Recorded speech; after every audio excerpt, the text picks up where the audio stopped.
Last video में आपने देखा मिंगटेन अपनी पढ़ाई पूरी करने के लिए दूसरे शहर में आता है, जहाँ पर वो गर्ल्स कॉलेज में फंस जाता है और सब लड़कियों के तंग करने की वजह से वो कॉलेज छोड़ने का फैसला लेता है। लेकिन मिंगटेन को कुछ बदमाश लड़कों से बचाकर वो लड़कियाँ उसकी अच्छी दोस्त बन जाती है और मिंगटेन अपनी आगे की पढ़ाई उसी कॉलेज में जारी रखने का फैसला लेता है। अब आगे मिंगटेन वहाँ से निकलकर खाना डिलीवर करने जाता है, लेकिन उस लड़ाई के दौरान उसका खाना खराब हो जाता है और वो बहुत लेट भी हो जाता है। इसीलिए वो अपने रेस्टोरेंट में कॉल करके दूसरा खाना मंगवाता है। वहीं हम देखते हैं फेंग यू के छोटे भाई को, जिसका नाम फेंग जोयू है और ये फेंग इंडस्ट्री का सीईओ है। उम्र में कम होने के बावजूद भी ये कंपनी का सीईओ है, क्योंकि ये एक जीनियस है और कंपनी के सारे छोटे बड़े फैसले बड़ी समझदारी से लेता है। फिर जैसे ही मिंगटेन इसके सामने आता है तो फेंग जोयू उसे डांटने लगता है और कहता है, मेरा खाना लेट कैसे हुआ और ये क्या, तुम तो खाना लेकर ही नहीं आए। मिंगटेन उसको सब सच बताता है और लेट होने के लिए माफी मांगता है, लेकिन फेंग जोयू उसकी एक नहीं सुनता और उसे कहता है, मुझे मेरा खाना चाहिए, चाहे कहीं से भी लाके दो। इतने में वहाँ पे फेंग यू आ जाती है और फेंग जोयू से कहती है, तुम ये क्या कर रहे हो?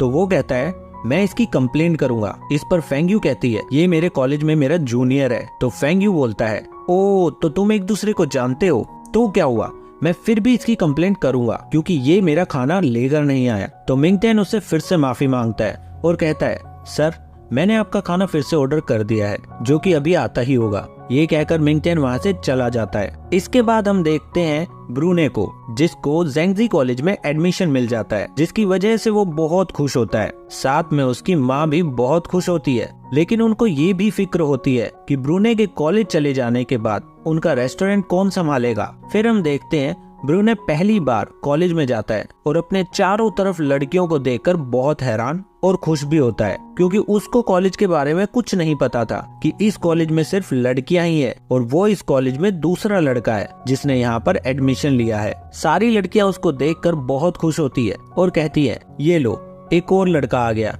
और ये भी बहुत क्यूट है। ब्रूने इतनी अटेंशन पाकर अपने आप को सच में क्यूट समझने लगता है। फिर रास्ते में वो फेंग यू को देखता है और जैसे ही उसकी नजर फेंग यू पर पड़ती है तो वो उसे देखता ही रह जाता है। उसे लगता है कि फेंग यू भी दूसरी लड़कियों की तरह उसको भाव देगी, इसीलिए वो पीछे से फेंग यू के कंधे पर हाथ रखता है, लेकिन फेंग यू तुरंत ही उसको पकड़कर जमीन में दे मारती है और वहाँ से चली जाती है। लेकिन ब्रूने जमीन पर लेटकर भी उसको प्यार से देखता रहता है। इसके बाद हम देखते हैं कि फेंग यू अपने मामा जी की कब्र पर फूल रख रही होती है और तभी एक फ्लैशबैक सीन में हम देखते हैं कि जब बचपन में फेंग यू रो रही थी तो उसके मामा उसको एक गुड़िया देते हैं और पूछते हैं कि तुम क्यों रो रही हो। तो फेंग यू उन्हें बताती है कि क्लास में एक लड़के ने मुझे मॉन्स्टर कहा, अब आप बताओ क्या मैं मॉन्स्टर हूँ? इस पर उसके मामा कहते हैं, नहीं बेटा, वो लड़का झूठ बोल रहा है, मॉन्स्टर के तो सींग होते हैं, लेकिन तुम तो मेरी एंजल हो और हमेशा रहोगी। ये सब बातें सुनकर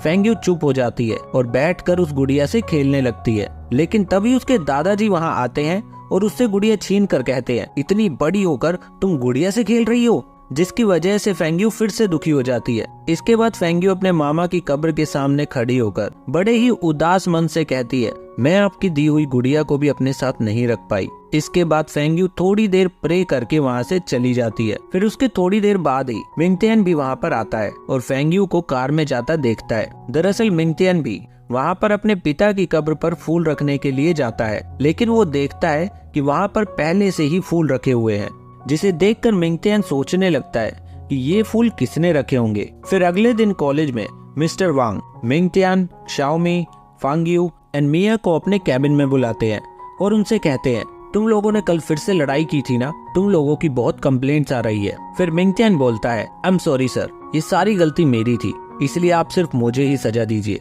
मिंगटेन की ये बात सुनकर वो तीनों लड़कियां बहुत हैरान होकर उसे देखती है और सोचती है, ये इतना अच्छा कैसे हो सकता है। लेकिन मिस्टर वांग उसको कहते हैं, मिंगटेन तुम कुछ ज्यादा ही अच्छे लड़के हो और तुम इस कॉलेज में भी नए हो, इसलिए तुम्हें यहाँ के रूल्स नहीं पता, लेकिन इन तीनों को तो कॉलेज के सारे रूल्स अच्छे से पता है और फिर भी इन्होंने बाहर जाकर लड़ाई की। मैं तुम्हें वार्निंग दे रहा हूँ, आगे से ऐसी कोई भी गलती नहीं होनी चाहिए। और हाँ, कुछ दिनों में कॉलेज में बॉक्सिंग चैंपियनशिप होने वाली है, इसलिए तुम लोग मिलकर मिंगटेन को अच्छे से बॉक्सिंग सिखाओ ताकि वो भी बॉक्सिंग चैंपियनशिप में हिस्सा ले सके। इस बार हमारे कॉलेज को भी चैंपियनशिप जीतनी ही है। ये सुनकर मिया बहुत खुश हो जाती है और मिंगटियन का हाथ पकड़कर कहती है, मैं इसे बहुत अच्छे से बॉक्सिंग सिखाऊंगी। लेकिन मिंगटियन अपना हाथ छुड़ाकर वहाँ से चला जाता है। फिर हम सुनाओ नाम के एक लड़के को देखते हैं जो किसी दूसरे कॉलेज का बॉक्सिंग चैंपियन होता है और इसने सिर्फ 3 सेकंड में अपने ओपोनेंट को नॉकआउट करके एक रिकॉर्ड सेट किया हुआ है। फिर हम देखते हैं कि फेंग्यू के कॉलेज की एक लड़की उससे मिलने आती है और सुनाओ से कहती है,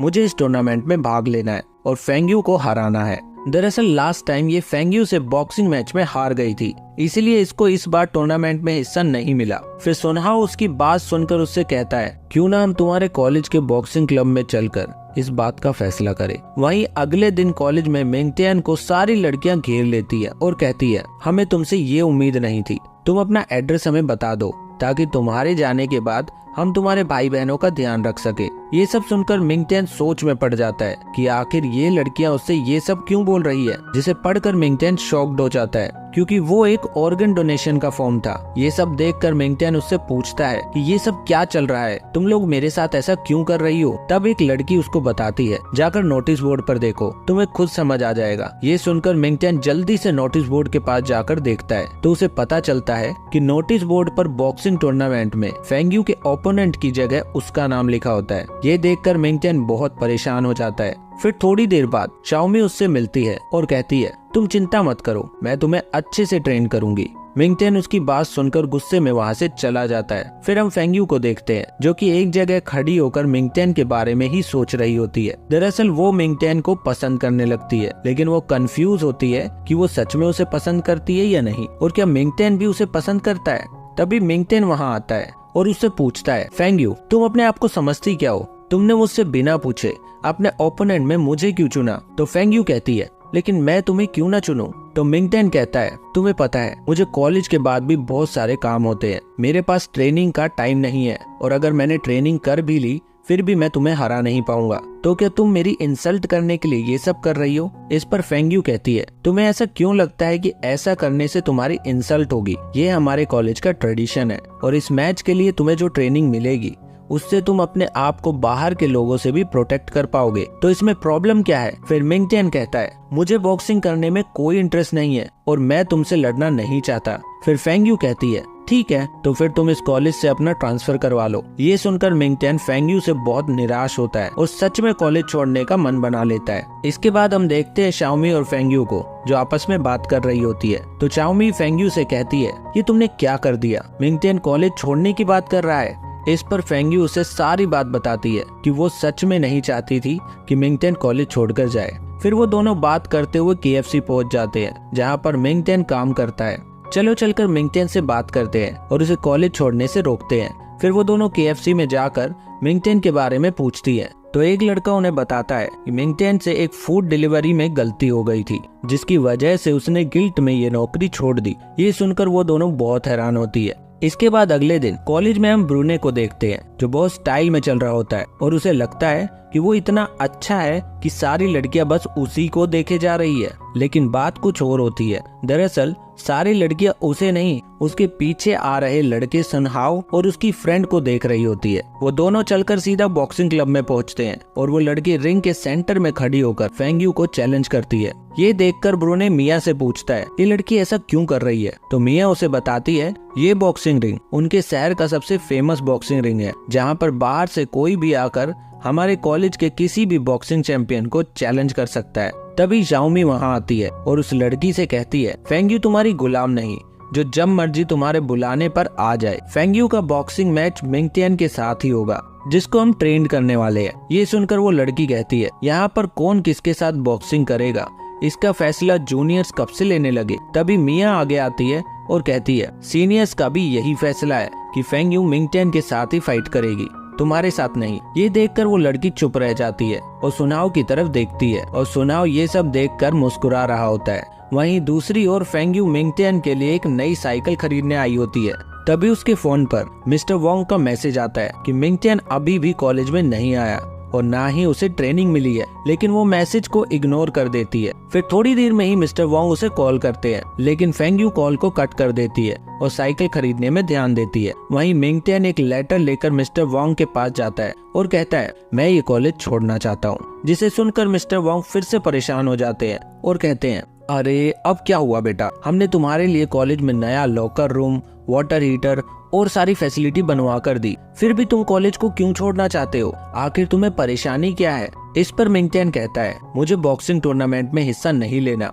ये सुनकर मिस्टर वोंग कहते हैं ओह अच्छा, अब मैं समझा। देखो बेटा, इस बारे में मैं कुछ नहीं कर सकता क्योंकि ये हमारे कॉलेज का ट्रेडिशन है जिसमें तुम्हें फेंग यू के साथ फाइट करनी ही पड़ेगी। लेकिन हाँ, अगर तुम्हें इस बात का डर है कि लोग तुम्हें हारता हुआ देखकर तुम पर हंसेंगे, तो मैं तुम्हारे लिए एक स्पेशल टाइप का फेस मास्क बनवा सकता हूँ, लेकिन इस बात के लिए प्लीज तुम कॉलेज छोड़कर मत जाओ। तो ये सब सुनकर मिंगटियन बहुत कंफ्यूज हो जाता है कि अब वो करे तो क्या करे। अब इसके आगे मिंगटियन ने क्या फैसला लिया, फेंग यू और मिंगटियन की फाइट हुई या नहीं, ये सब जानने के लिए चैनल को सब्सक्राइब कर लो, क्योंकि मैं जल्दी ही इसका नेक्स्ट एपिसोड लेकर आऊंगा। तब तक के लिए अगर आपने इसका फर्स्ट एपिसोड नहीं देखा है तो वो भी जरूर देखना, और आपको ये वेब सीरीज और मेरी एक्सप्लेनेशन कैसी लगी ये भी कमेंट करके जरूर बताना।